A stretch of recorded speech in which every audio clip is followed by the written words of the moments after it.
అయితే మీరు ఈ సెకండ్ ఇన్నింగ్స్ స్టార్ట్ చేసే ముందు ఫస్ట్ ఇన్నింగ్స్ ఒక సూపర్ స్టార్ హీరోయిన్గా మీరు కెరీర్కి ఫుల్ స్టాప్ పెట్టి మళ్ళీ సెకండ్ ఇన్నింగ్స్ టేక్ ఆఫ్ అయ్యే మధ్య గ్యాప్ ఉంది కదా, దాన్ని అసలు మీరు ఎట్లా హ్యాండిల్ చేశారండి? ఒకప్పుడు అంత బిజీగా ఉండి 2 షిఫ్ట్లు 3 షిఫ్ట్లు చేసి ఆమెని డేట్లు కూడా దొరకట్లేదు అన్న మాటలు నేను ప్రత్యక్షంగా విన్నవాడిని.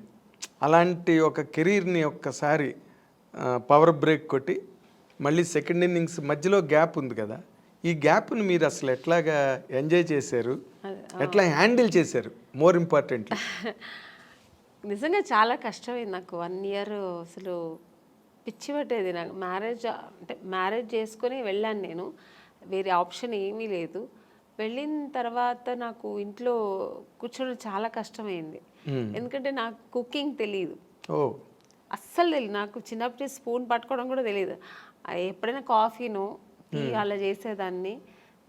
మా నాన్నగారు అమ్మ చేసి పెట్టిన వంటను వడ్డిచ్చేదాన్ని. ఇది తప్ప నాకు వేరే ఏం తెలియదు. మిగతా పనులన్నీ చేస్తా ఇంట్లో. ఒక ఆడపిల్ల చేయాల్సిన పనులని ఊడవడం కానీ, క్లీనింగ్ కానీ, బట్టలు క్లీన్ చేయడం, ఇవన్నీ చేస్తా. కుకింగ్ మా అమ్మ వదిలేదు కాదు. నీకేం తెలీదురా, నాకు ఇష్టం. నేను ఎప్పుడైనా వెళ్ళి అమ్మ నేను చేస్తానమ్మా ఈరోజు అని ఎప్పుడైనా హాలిడేస్లో చెప్తే కూడా మా అమ్మ తిట్టేది. సో అది నాకు అలవాటే లేదు అసలు. ఇంకా సినిమాకి వస్తే టోటల్గా కాఫీ కూడా మర్చిపోయాను. కాఫీ తాగడం మర్చిపోయాను. ఎందుకంటే అదో హీరోయిన్స్ అంటే అప్పట్లో కలర్ రావంటే కాఫీ తాగితే నల్లబడిపోతారు ఇలా అంతా చెప్పేవాళ్ళు కదా. అందుకని మిల్క్ తాగడం, జ్యూసులు తాగడం, మిల్క్ తాగితే లావ్ అవుతారని జ్యూసులు ఎక్కువ తాగడం, ఇలా అలవాటు అయిపోయి కాఫీ కూడా ఎలా పెట్టడం కూడా మర్చిపోయాను, తాగడం కూడా మర్చిపోయాను. సో తర్వాత వెళ్ళి ఇంకా 1 ఇయర్ కష్టమైంది. ఇంకా ఇలా కుకింగ్ ఎలా చేయాలి నేర్చుకున్నాను, ఫ్యామిలీ ఎలా రన్ చేయాలి. ఇంకా ఆ టెన్షన్స్ వేరు కదా, ఫ్యామిలీ టెన్షన్స్. అది ఫుల్ టైం జాబ్ అది. మనకి ఇలా ఏం టైం ఉండదు. ఇక 6 o'clock ప్యాకప్ అయితే రిలాక్స్ అవ్వడం ఏమి ఉండదు. ఎప్పుడు బిజీ, అది టెన్షన్స్ ఎప్పుడు ఉండదు. సో అవన్నీ నేర్చుకోవడం, లైఫ్ అనేది ఏం నేర్చుకోవాలి అవన్నీ ఆఫ్టర్ మ్యారేజ్ చాలా నేను నేర్చుకున్నాను. మా సిస్టర్స్ అంతా ఇంకా అప్పుడు పెళ్లి కాలేదు, చదువుకుంటున్నారు. సో వాళ్ళ లైఫ్ అంతా ఎలా వాళ్ళు సెటిల్ చేయడం, వాళ్ళకి పెళ్ళిళ్ళు చేయడం, ఇవన్నీ బాధ్యత మీదేనండి. అన్నీ నేను ఇంట్లో పెద్ద కాబట్టి మా బ్రదర్కి మ్యారేజ్ చేశాను, మా సిస్టర్కి మ్యారేజ్ చేశాను. సో ఇవన్నీ నాకు ఫుల్ బిజీ. మీరు చెప్పినట్టు 24 hours బిజీ ఉండేదాన్ని. అసలు అప్పుడు కూడా నిద్ర ఉండేది కాదు నాకు.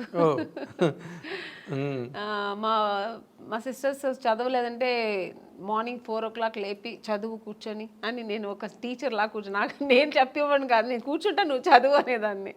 సో ఇలా బిజీ అయ్యాను కాబట్టి నాకు అందులో 1 year కష్టమైంది. తర్వాత అలవాటు అయిపోయింది, ఆ లైఫ్ అలవాటు అయిపోయింది. తర్వాత బాగుంది కూడా లైఫ్ అనుకున్నాను. ఇది కూడా ఒక ఎక్కడికి వెళ్ళక్కర్లేదు, ఇంట్లోనే. సో హ్యాపీగా ఎక్కడన్నా. నాకు మామూలుగా బయట వెళ్ళడం అంత పెద్ద ఇంట్రెస్ట్ లేదండి. పార్టీలు, పబ్బులు అని వెళ్తారు కదా, నాకు అది లేదు. నాకు ఇంట్లో ఉంటే ఫ్యామిలీ చూసుకోవడం, ఎలాగో ఒక 3-4 hours దేవుడు ఇంట్లోనే గడిపేస్తా. నాకు పూజలు అవన్నీ చాలా ఇష్టం, దేవుడు నమ్మకం ఎక్కువ. సో అక్కడ సగం నాకు టైం. రేపు దేవుడికి ఏ పువ్వులు కొనాలి, ఎంత పువ్వులు కొనాలి, ఎక్కడ కొనాలి, ఇలా ఉంటుంది నాకు. ఈ ఆలోచనలు ఎక్కువ. రేపు ఏంటి ఏకాదశ, రేపు ఏం పూజ చేద్దాం, రేపు ఫాస్టింగ్ ఉందామా, సో ఈ ఆలోచనలు ఉంటాయి. పిల్లలకి ఏం డ్రెస్ కొనాలి, మా సిస్టర్స్ అయినా కూడా వాళ్ళకి నేనే వెళ్ళి పర్చేస్ చేసేదాన్ని, షాపింగ్ చేసేదాన్ని. సో ఇలా బిజీ ఉండేదాన్ని. ఓకే. బట్ నేను అంటే చాలామంది హీరోయిన్లతో ఈ ఇండస్ట్రీలో వాళ్ళ అనుభవాలన్నీ చూసాం కాబట్టి ఇన్ జనరల్గా సినిమా కెరీర్లో ఉండే ఛాలెంజెస్ కానీ, లేకపోతే పర్సనల్ లైఫ్, ఫ్యామిలీ లైఫ్లో ఉండే ఛాలెంజెస్ కానీ, వాటిలో మేజర్ డిఫరెన్స్ ఏమైనా మీరు ఫీల్ అయ్యారా? అంటే కెరీర్లో కొన్ని ఛాలెంజెస్ ఉంటాయి, అలాగే ఫ్యామిలీ లైఫ్ వాటిని మెయింటైన్ చేయడం, బ్యాలెన్స్ చేసుకోవడం, ఆ ఎమోషన్స్ని మేనేజ్ చేసుకోవడం, ఇవన్నీ కూడా ఛాలెంజెస్సేగా. మోర్ ఇంపార్టెంట్లీ సినిమా హీరోయిన్లకే ఎక్కువ ఛాలెంజెస్ ఉంటాయి. ఎందుకంటే మీరు ఇందాక చెప్పినట్టుగా షూటింగ్లు అయిపోయిన తర్వాత మళ్ళీ ఇంటికి అడాప్ట్ అవ్వడానికి కొంత ఛాలెంజే అది. బట్ అదర్ దాన్ దట్ మీరు ఛాలెంజ్గా ఫేస్ చేసిన సిచ్యువేషన్స్ ఏమైనా ఉన్నాయండి అంటే ఫ్యామిలీ లైఫ్లో? చాలా ఉందండి. ఎందుకంటే నేను ఇంటికి మెయిన్ పెద్దమ్మాయి, నేనే ఫస్ట్. అన్ని రెస్పాన్సిబుల్ నాకు ముందు నుంచి అదే నాకుంది. ఎందుకంటే నేను సినిమా ఇండస్ట్రీకి వచ్చినాడు, మా బ్రదర్ చదువుతున్నాడు, మా సిస్టర్ చదువుతుంది, అందరూ చదువుతున్నారు కాబట్టి సో వాళ్ళ ఎడ్యుకేషన్, వాళ్ళు మళ్ళీ పెళ్ళిళ్ళు ఇవన్నీ నేను చేసేదాన్ని. అవన్నీ ఛాలెంజింగ్గా చేసేది. ఎందుకంటే నాకు అంత ఏజ్ లేదు. అంటే వాళ్ళు పెళ్ళిళ్ళు చేసేంత, ఇప్పుడు మామూలుగా పెళ్ళిళ్ళు అంటే ఏ ఏజ్లో చేస్తారు, పిల్లలు పెద్దవాళ్ళు అయ్యేప్పటికి ఒక 50 years 53 years బాగా మెచ్యూరిటీ, అప్పుడు మనకు అలా ఉన్నప్పుడు చేస్తాం. కానీ నేనే ఇంకా పెళ్లి చేసుకుని అప్పుడే వెళ్ళాను. ఆ టైంలో వాళ్ళకి పెళ్ళిళ్ళు చేశానంటే మీదే కొత్త పెళ్లి కూతురు టైప్లో నేను నా లైఫ్ ఎంజాయ్ చేయలేదు, ఫుల్ వాళ్ళకి స్పెండ్ చేశాను. ఇంకా వాళ్ళకి వెళ్ళి పెళ్లి కూతురు చూడడం, పెళ్లి కొడుకు చూడడం, వాళ్ళకి బట్టలు కొనడం, వాళ్ళకి జ్యువెల్స్ కొనడం, ఇలాంటి మా సిస్టర్కి ఇలా ఉంటే బాగుంటుంది, అలా ఉంటే బాగుంటుంది, వాళ్ళ లైఫ్ ఇలా ఉంటే బాగుంటుంది అని, ఈ అమ్మాయి కాదు ఈ అబ్బాయి కాదు, ఇలా ఓవర్ మెచ్యూర్డ్ ఆలోచనలు నాకు అప్పుడే వచ్చేసాయి. అవన్నీ ఛాలెంజింగే కదా నాకు, బట్ చేశాను. నాకైతే కొంచెం టెన్షన్స్ ఎక్కువ ఉండేది కానీ చేశాను. సినిమా టెన్షన్స్ వేరు, ఈ టెన్షన్స్ వేరు.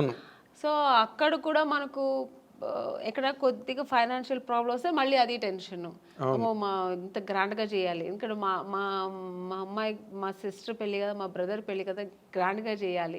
ఆమ్ని గారు చెల్లెలు అంటారు, ఆమ్ని గారు తమ్ముడు అంటారు అని. సో అది నా గురించి నేను ఎప్పుడు ఆలోచించాను. ఇలాగా మా ఇంట్లో మా అమ్మకి ఇంత మంచి పట్టు, ఏ ఊరు వెళ్తే షూటింగ్స్లో కూడా మా అమ్మకి ఈ ఊర్లో పట్టు చీర తీసుకెళ్దా, ఈ ఊర్లో ఏంటి స్పెషల్, ఓకే జ్యువెల్స్, కేరళ వెళ్తే ఆ కేరళ బాగుంటుంది, ఈ కేరళ టెంపుల్ జ్యువెలరీ బాగుంటుంది అని ఇలా తీసుకెళ్ళేదాన్ని, సిస్టర్స్ కానీ అమ్మ కానీ. సో ఎప్పుడు నాకు ఫ్యామిలీ టెన్షన్ కాదు, అది నేను నేనే అది ఆక్యుపైడ్ అయ్యేదాన్ని, నేనే అది ఇంట్రెస్ట్ తీసుకొని చేసేదాన్ని, నాకు ఇష్టం కూడా. అంటే బేసిక్గా ఇప్పుడు సినిమా కెరీర్ అంటే మీకు బోల్డ్ పొగడ్తలు, అవార్డులు, షూటింగ్లు, చప్పట్లు, అసలు గ్రాండ్గా ఉంటుంది డే అంతా. ఏదైనా షూటింగ్కి వెళ్ళాలంటే ఏరోప్లేన్ ఎక్కి కార్లు వస్తాయి, వంది మాగదులు వస్తారు, ప్రొడక్షన్ మేనేజర్స్ వస్తారు, అక్కడ హీరోలు వెయిట్ చేస్తుంటారు, మేకప్ చేసుకుని సెట్లోకి రాగానే అసలు ఆ ఇన్విటేషన్స్, ఆ రిసెప్షను అన్నీ కూడా వేరే లెవెల్లో ఉంటాయి, నెక్స్ట్ లెవెల్లో. ఇవేవి ఇంటి దగ్గర ఉండవు. పని మనిషి దగ్గర నుంచి అన్ని పనులు ఎంత పెద్ద హీరోయిన్ అయినా చూసుకోవాల్సిందే. అబ్సల్యూట్లీ కరెక్ట్ మీరు చెప్పడం. ఎందుకంటే మనకు సినిమా అని వచ్చినప్పుడు మాకు ఇలా టవల్ ఇలా గ్లాస్ ఇలా పెడుతుంటారు, పరిగెత్తుకొచ్చి అసిస్టెంట్ తీసుకుంటారు, మేడం మేడం మేడం ఇవ్వండి మేడం, చెప్పులు మన లేచిన చెప్పులు తీసుకొచ్చి పెడతారు. సో ఇలా అలవాటు మేము చేయకపోయినా వాళ్ళు అలవాటు చేసేస్తారు. ఒక ఆ రేంజ్ వచ్చిన తర్వాత ఆర్టిస్టులకి అది తనగా వచ్చేస్తుంది, ఆ మర్యాదలు, ఆ రెస్పెక్ట్ స్పాట్కి వచ్చిన. ఈవెన్ ఇప్పుడు కూడా నేను ఇప్పుడు ఒక ఆమెనిగా నేను క్యారెక్టర్ ఆర్టిస్ట్ అయినా కూడా బట్ మీకు లెగసీ ఉంది కదా, పెద్ద హీరోయిన్ ఏదో ఒక ఉంది. అసిస్టెంట్స్ కానీ హెయిర్ డ్రెస్సర్స్ కానీ వీళ్ళందరూ మాకు ఆ సేవలు చేస్తుంటారు.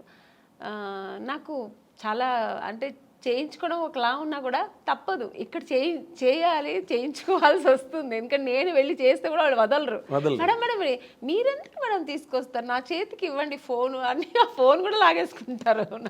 ఆ ప్రైవసీ కూడా నాకు వదలరు. ఫోన్ నేను మాట్లాడాలమ్మా, నాకు కావాలన్నా కూడా పర్వాలేదు మేడం నేను పెట్టుకుంటాను, ఫోన్ వస్తే ఇస్తానంటారు. సో అలా ఉంటుంది. ఇంట్లో అలా లేదు, టోటల్ డిఫరెంట్. అన్ని పనులు మనమే చేయాలి. అంటే న్యాచురల్గా మామూలుగా ఇప్పుడు పని మనుషులు ఉంటారండి, కానీ వాళ్ళు 24 hours మాకు సర్వీస్ చేయరు. ఏదో వాళ్ళు ఒక టైంలో చేసి ఏదో చేసుకుంటూ వాళ్ళ పనులు వాళ్ళు చూసుకుంటుంటారు, చేసేసి వెళ్ళిపోతారు. అదర్వైజ్ మనమే కదా చేసుకోవాలి. అన్ని పనులు మనమే కుకింగ్ అయినా మనమే, ఎక్కడ ఎత్తుకోవాలి, ఉప్పు ఎక్కడ ఉంది, ఇది ఎక్కడ ఉంది, మనమే ఎత్తుకోవాలి, మనమే వేయాలి. మనకు శారీస్ రేపు పార్టీకి వెళ్ళే ఏదో ఒక పెళ్ళికి వెళ్తున్నాం అనుకోండి, అమ్మో రేపుకి ఏం జ్యువెలరీ, ఏం సారీ అన్నీ మనమే ఎత్తి పెట్టుకోవాలి. అదేం తప్ప అనట్లేదు, ఎందుకంటే అదొక లైఫ్ స్టైల్. మనకు సెల్ఫ్ ఒక ఇది వస్తుంది మనకు, మాకు సెల్ఫ్ కాన్ఫిడెన్స్, మనకు మనది మనం ఎలా చేసుకోవాలని ఆ ప్రైవసీ కూడా ఉంటుంది. ఓకే. మన ఇష్టంగా ఎలా చేసుకో, ఇక్కడ అన్ని డిపెండ్ అవుతాం ఒకరి మీద. వాళ్ళు ఇచ్చిన జ్యువెలరీ వేసుకుంటాం, వాళ్ళు ఇచ్చిన శారీ వేసుకుంటాం, అక్కడ అలా కదా అని మనకి ఇష్టపడి మనం చేసుకుంటాం. So total different. ఆ లైఫ్ అనుభవిస్తాం, ఈ లైఫ్ అనుభవిస్తాం. ఆర్టిస్టులకి అదొక వరం అండి. ఎగ్జాక్ట్లీ.